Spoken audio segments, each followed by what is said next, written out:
1000 கோடின்னு சொல்லக்கூடாது, 1000 கோடி ரூபாய் ஊழல் பண்ணிட்டார். இப்போ அவர் கேஸ் கோர்ட்டுக்கு வருது.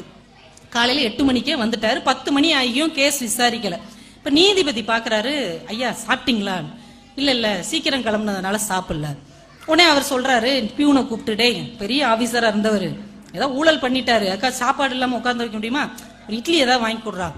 உடனே அவன் போய் ஒரு 4 இட்லி வாங்கிட்டு வந்து கொடுத்தான். அவர் 3 இட்லி சாப்பிட்டுட்டு 1 இட்லியை மிச்சம் வச்சிட்டார். நீதிபதி அவர்கிட்ட கேட்கிறாரு, ஒரு ஃப்ரெண்ட்லியா கேட்கிறாரு, சார் தப்பா நினைச்சுக்காதீங்க, உங்களுக்கு 4 இட்லி 40 ரூபாய்க்கு வாங்கிட்டு வந்து கொடுத்தோம், நீங்க 30 ரூபாய் இட்லி தான் சாப்பிட்டுருக்கீங்க. மத்தியானம் மிஞ்சி போனா ஒரு 50 ரூபாய்க்கு சாப்பிடுவீங்க, நைட்டு ஒரு 30 ரூபாய்க்கு சாப்பிடுவீங்க. ஒரு நாளைக்கு உங்களுடைய தேவை அதிகபட்சம் 100 ரூபாய் தான், நீங்கள் ஏன் 1000 கோடி ரூபாய் ஊழல் செய்தீர்கள் என்று கேட்டான். 1000 கோடி ரூபாய் ஒருத்தர் செலவழிக்க முடியுமாங்க? அவ்வளோத்தையும் உட்காந்து சாப்பிட முடியுமா? ஆனா ஏன் அதை செஞ்சீங்க? ஒருவேளை அடுத்த தலைமுறையை காப்பாற்ற வேண்டும் என்று நீங்கள் நினைத்தீர்கள் என்றால்